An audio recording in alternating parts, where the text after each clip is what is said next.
பிஸ்மில்லாஹிர் ரஹ்மானிர் ரஹீம். புகழனைத்தும் அல்லாஹ் ஒருவனுக்கே உரித்தாகட்டுமாக. இறைவனின் சாந்தியும் சமாதானமும் கண்மணி நாயகம் ரசூலுல்லாஹி ஸல்லல்லாஹு அலைஹி வஸல்லம் அவர்கள் மீதும், அன்னாரை பின்பற்றி வாழ்ந்த சத்திய சஹாபாக்கள், தாபீன்கள், தபஅ தாபீன்கள், வலிமார்கள், நாதாக்கள், சுஹதாக்கள், நம்மவர்கள், நம் குடும்பத்தினர்கள் அனைவர்கள் மீதும் என்றென்றும் குன்றாமல் குறையாமல் நின்று நிலவட்டுமாக. ஆமீன். قال الله سبحانه وتعالى في القرآن العظيم: أعوذ بالله من الشيطان الرجيم بسم الله الرحمن الرحيم واقترب الوعد الحق فإذا هي شاخصة أبصار الذين كفروا يا ويلنا قد كنا في غفلة من هذا بل كنا ظالمين. صدق الله العلي العظيم. சத்திய வாக்கு நெருங்கிவிட்டது. ஏக இறைவனை மறுத்து விட்டவர்களின் பார்வைகள் அப்போது நிலை குத்தி இருக்கும். அவர்கள் அந்தோ எங்கள் துயரமே, நிச்சயமாக நாங்கள் இதில் அலட்சியமாக இருந்து விட்டோம், இல்லை நாங்கள் அநீதியாளர்களாக ஆகிவிட்டோம் என்று கூறுவார்கள் என அல்லாஹ் ரப்புல் ஆலமீன் இந்த வசனத்திலே சொல்லித் தருகிறான். கண்ணியத்திற்குரிய அல்லாஹ் நல்லடியார்களே, சத்திய வாக்கு நெருங்கிவிட்டது என்ற வார்த்தை எதை குறிக்கிறது என்று சொன்னால், கியாமத்து நாளை குறிக்கிறது என்று எல்லா இமாம்களும் தப்சீர் விரிவில் நமக்கு சொல்லித்தாராங்க. அப்போ கியாமத்து நாள் நெருங்கிவிட்டா அல்லாஹ்வை மறுத்தவர்கள், இறைவனை மறுத்தவர்கள், அவருடைய பார்வை நிலை குத்தி இருக்கும். அப்போ அவங்க திடுக்கிட்டு போய் இருப்பாங்க, ரொம்ப பயந்த நிலையில் இருப்பார்கள். அதாவது மறுமை நாளில் கண்மணி முத்து முகமது ஸல்லல்லாஹு அலைஹி வஸல்லம் அவர்கள் செய்தியை சொல்வார்கள். மறுமை நாள் எந்த அளவுக்கு ஒரு பயங்கரம், மறுமை நாள் எந்த அளவுக்கு ஒரு கஷ்டமானது, சிரமத்துக்குரியது என்று ரசூலுல்லாஹி ஸல்லல்லாஹு அலைஹி வஸல்லம் சொல்வார்கள். மக்களுக்கு மத்தியில் கண்மணி முத்து முகமது ஸல்லல்லாஹு அலைஹி வஸல்லம் மறுமை நாளை குறித்து சொன்னார்கள். மறுமை நாளில் மக்கள் ஆடை அணியாதவர்களாக, மறுமை நாள் மக்கள் ஆடை அணியாதவர்களாக, செருப்பு அணியாதவர்களாக எழுப்பப்படுவார்கள். கத்னா செய்யப்படாத நிலையில எழுப்பப்படுவார்கள் என்று ரசூலுல்லாஹி ஸல்லல்லாஹு அலைஹி வஸல்லம் சொல்லிவிட்டு ரசூலுல்லாஹ் சொல்வார்கள், அல்லாஹ் சொல்றான், யௌம நத்வி ஸமாஇ கத்யி சிஜில்லில் குத்துப், எழுதப்பட்ட ஏட்டை சுருட்டுவது போல வானத்தை சுருட்டும் நாளில், கமா ஹலக்னா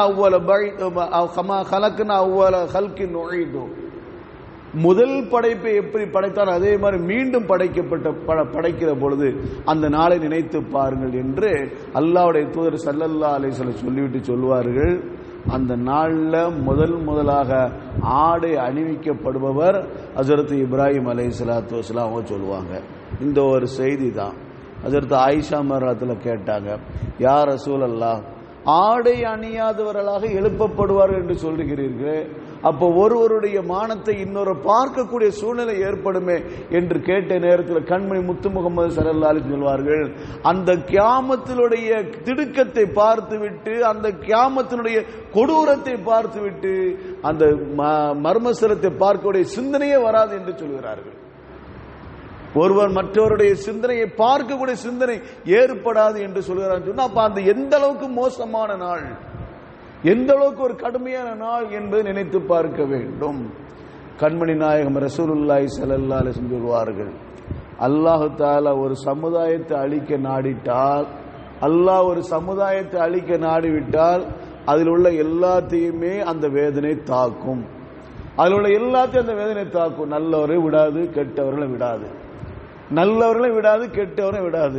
சுனாமி அடிச்சா இல்லையா, நல்லவர்கள்லாம் ஒதுங்கி கொண்டார்கள், கெட்டவர்களாம் உள்ள போயிட்டான்னு சொல்ல முடியுமா? எல்லாத்தையும் சுருட்டிட்டு போச்சா இல்லைங்களா? எல்லாத்தையும் சுருட்டி உள்ள கொண்டு போய் எல்லாரும் மௌத்தாக்கிருச்சா இல்லையா? அப்போ ஒரு வேதனை அல்லாஹ் தஆலா இறக்குறான்னு சொன்னா அதுல நல்லவர்கள் கெட்டவர் எல்லாத்தையும் அந்த வேதனை தாக்கும். ஆனா மறுமை நாள்ல எழுப்பப்படுவார்கள், அந்தந்த செயலுக்குரிய நிலையில் அவர்கள் எழுப்பப்படுவார்கள் என்று கண்மணி முத்து முகமது ஸல்லல்லாஹு அலைஹி வஸல்லம் அவர் நமக்கு சொல்லி தருகிறார்கள். அருமையானவர்களே, மறுமை நாள்ல நாம இந்த உலகத்தில் எப்படி இருக்கிறோமோ அதே நேரத்தில் அதே மாதிரி மறுமை நாள்ல எழுப்பப்படுவோம். மறுமை நாள்ல யாரும் நிம்மதியா இருந்து விட முடியாது. மறுமை நாளை குறித்து யாரும் என்ன செய்ய முடியாது, ரொம்ப பொடுபோக்கா இருந்துட முடியாது. ஏன், 124,000 நபிமார்கள் இந்த உலகத்துக்கு வந்து அல்லாஹ்வை பற்றி அறிமுகப்படுத்தினார்கள். லா இலாஹ இல்லல்லாஹ், வணக்கத்திற்குரியவன் அல்லாஹ் தவிர வேறு யாருமே இல்லை என்று சொன்ன அந்த நபிமார்கள், அந்த நபிமார்களை குறித்து சொல்லப்படுகின்ற வார்த்தை அல் அம்பியால் மௌசூமூன். நபிமார்கள் பாவத்துக்கு அப்பாற்பட்டவர்கள், நபிமார்கள் பாவத்துக்கு அப்பாற்பட்டவர்கள். அதான அந்த நபிமார்கள் 124,000 நபிமார்கள் மறுமை நாள் என்ன நினைப்பார்கள்? யா நஃப்ஸி யா நஃப்ஸி யா நஃப்ஸி, என்ன நிலைமை என்ன, என்னோட நிலைமை என்ன என்றுதான் மற்ற நபிமார்கள் எல்லாம் சொல்லிக் கொண்டிருப்பார்கள். அப்படின்னா சாதாரண மனிதனோட நிலைமை, நபிமார்கள் பாவத்திற்கு அப்பாற்பட்டவர்கள் என்று சொல்லப்படுகின்ற அந்த நபிமார்கள் நிலைமையை இப்படி இருக்கிற பொழுது சாதாரண மனிதனுடைய நிலைமை என்ன, சாதாரண மனிதனுடைய அந்த நிலைமை அந்த நேரத்தில் எப்படி இருக்கும் நினைச்சு பாருங்களேன். நம்ம முன்னேற்றம் அடையுமா? நமக்கு சொர்க்கம் கிடைக்குமா? நமக்கு என்ன கிடைக்கும் என்பது மக்கள் திண்டாடி கொண்டிருப்பார்கள், மக்கள் அங்கலாய்த்து கொண்டிருப்பார்கள். ஏன் நபிமார்களே இந்த நிலையில இருக்கிறார்களே, இந்த உலகத்துக்கு தீனுல் இஸ்லாத்தை அறிமுகப்படுத்திய அந்தந்த சமுதாயத்துக்கு அறிமுகப்படுத்திய அந்த நபிமார்களே இந்த நிலையில யா நஃப்ஸி யா நஃப்ஸி, என்ன நிலைமை என்ன, என் நிலைமை என்ன என்று அங்கு இங்கு ஓடிக்கொண்டிருக்கிற நிலையை பார்க்கிற பொழுது மற்ற மனிதரோட நிலைமை என்ன நினைச்சு பாருங்க. இப்படி இருக்கிற பொழுது இறைவனை மறுத்தவர்கள் நிலைமை சுபஹானல்லாஹ் வர்ணிக்க முடியுமா? இறை மறுப்பால் நிலைமை வர்ணிக்க முடியுமா? அல்லாஹ்வை ஏற்றுக்கொண்டவர் நிலைமையை இப்படி இருக்கிற பொழுது, ரசூல்மார்கள் ஏற்றுக்கொண்ட ஒரு நிலையை இப்படி திண்டாடி கொண்டிருக்கிற பொழுது அல்லாஹ்வை மறந்தவர்கள் நிலை கடும் மோசமாக இருக்கும். அல்லதீன யுஹ்ஷருன அலா உஜூஹிஹிம் இலா ஜஹன்னம். இங்க அல்லாஹ் தஆலா இறை மறுப்பாளரை பற்றி பேசுகின்றான்.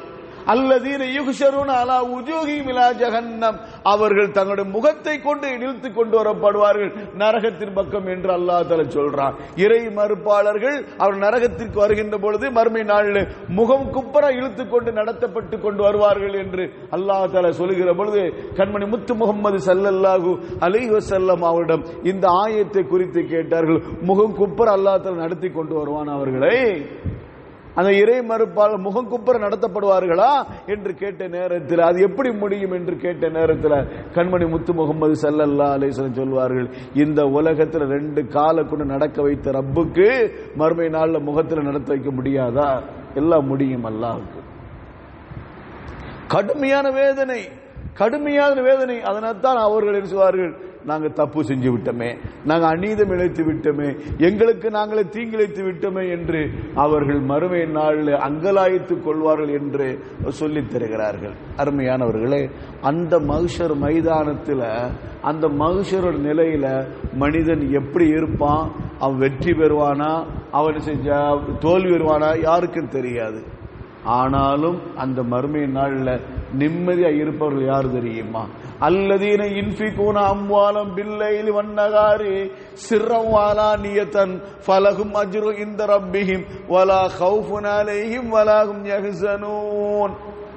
அல்லாஹ் குர்ஆன்ல சொல்றான், தங்களுடைய பொருளாதாரத்தை இரவிலையும் பகல்லையும் ரகசியமாகவும் பகிரங்கமாகவும் யார் அல்லாஹ்வுடைய பாதையில தர்மம் செய்தார்களோ, யார் அல்லாஹ்வுடைய பாதையில என்ன செய்தார்கள், தர்மம் செய்தார்களோ அவர்களுக்கு கூலி உண்டு. வலா கௌஃபுன் அலைஹிம் வலா ஹும் யஹ்ஸனூன், அவர்கள் திடுக்கம் பெற மாட்டார்கள், கவலை பெற மாட்டார்கள், பயப்பட மாட்டார்கள் என்று அல்லாஹ் தஆலா சொல்லித் தருகிறார். அவர்கள் மறுமை நாளில் கவலை கிடையாது, அவர்களுக்கு எந்த ஒரு பயம் கிடையாது என்று அல்லாஹ் தஆலா சொல்லித் தருகிறார். ஏறத்தாழ குர்ஆன்ல 14 இடங்கள்ல லா கௌஃபுன் அலைஹிம் வலா ஹும் யஹ்ஸனூன், அவர்கள் மறுமை நாளில் அவர்கள் பயம் என்பது கிடையாது, அவர்கள் கவலைப்பட மாட்டார் என்ற ஒரு வசனத்தை அல்லாஹ் 14 இடத்துல சொல்லித் தருகின்றார். அதுல 14 இடத்துல ஒரு இடம் தான் இது. தங்களுடைய பொருளாதாரத்தை அல்லாஹ்வுடைய பாதையில் யார் செலவழிக்கிறார்களோ, தர்மம் செய்கிறார்களோ அவர்களுக்கு கூலி உண்டு, மகத்தான கூலி உண்டு. அவர்கள் பயப்பட மாட்டார்கள், அவர்கள் கவலை பெற மாட்டார்கள். அலா இன் அவுலியா அல்லாஹி லா கௌஃபுன் அலைஹிம் வலா ஹும் யஹ்ஸனூன், அல்லாஹ்வுடைய நேசர்கள், அல்லாஹ்வுக்கு விருப்பமானவர்கள் அவர்கள் பயப்பட மாட்டார்கள், அவர்கள் கவலை கொள்ள மாட்டார்கள் என்று அல்லாஹ் தஆலா இன்னொரு இடத்துல சொல்றான். அல்லாஹ்வுடைய நேசர்கள் யாருங்க? யார் அல்லாஹ்வுடைய கட்டளை இந்த உலகத்தில் வாழ்கின்ற பொழுது செம்மையாக எந்த ஒரு பிரச்சனை இல்லாத அளவுக்கு இந்த உலகத்தில் அல்லாஹ்வுடைய கட்டளை நிறைவேற்றினார்களோ அவர்கள் தான் அல்லாஹ்வுடைய இறைநேசர்கள். நாமும் அல்லாஹ்வுடைய கட்டளை, அல்லாஹ் நமக்கு கொடுக்க அந்த கடமைகளை சரிவர நிறைவேற்றினால் நாமும் அல்லாஹ்வுடைய நேசர்கள். அப்ப அல்லாஹ்வுடைய நேசராக இந்த உலகத்தில் வாழ வேண்டும் என்ற இந்த ஒரு மேலான பாடத்தை தான் இந்த ஆயத்து நமக்கு சொல்லி தருகிறது. அல்லாஹ் ரப்பல் ஆலமீன் நம் அனைவருக்கும் கிருபை செய்வானாக. இந்த உலகத்தில் வாழுகின்ற பொழுது அவனுக்கும் அவன் தூதருக்கு முழுக்க முழுக்க கட்டுப்பட்டு வாழ்ந்து மரணிக்கின்ற பொழுது அவனுக்கு விருப்பமான முறையில் மரணிக்கக்கூடிய நசீபை தந்து மறுமை நாள் அவனை சந்திக்கின்ற பொழுது அந்த ரப்பு நம்மை சிரித்த நிலையில சந்திக்கக்கூடிய சூழ்நிலை அல்லாஹ் ரப்பல் ஆலமீன் நமக்கு, நம்முடைய மனைவி மக்களுக்கும், நம்முடைய சந்ததிகளுக்கும் கலிமா சொல்லிட்ட ஒவ்வொருவருக்கும் ஆக்கியார்கள் புரிவானாக. வாஹிரு தாவானா அனில் ஹம்துலில்லாஹி ரப்பில் ஆலமீன். சுப்ஹானல்லாஹி வ பிஹம்திஹி அதத ஹல்கிஹி வ ரிதா நஃப்ஸிஹி வ ஸினத அர்ஷிஹி வ மிதாத கலிமாத்திஹி. சுப்ஹானல்லாஹி வ பிஹம்திஹி அதத ஹல்கிஹி வ ரிதா நஃப்ஸிஹி வ ஸினத அர்ஷிஹி வ மிதாத கலிமாத்திஹி. சுப்ஹானல்லாஹி வ பிஹம்திஹி عدد خلقه ورضا نفسه وزنة عرشه ومداد كلماته. صلى الله على محمد صلى الله عليه وسلم. صلى الله على محمد صلى الله عليه وسلم. صلى الله على محمد يا رب صل عليه وسلم. السلام عليكم ورحمة الله تعالى وبركاته.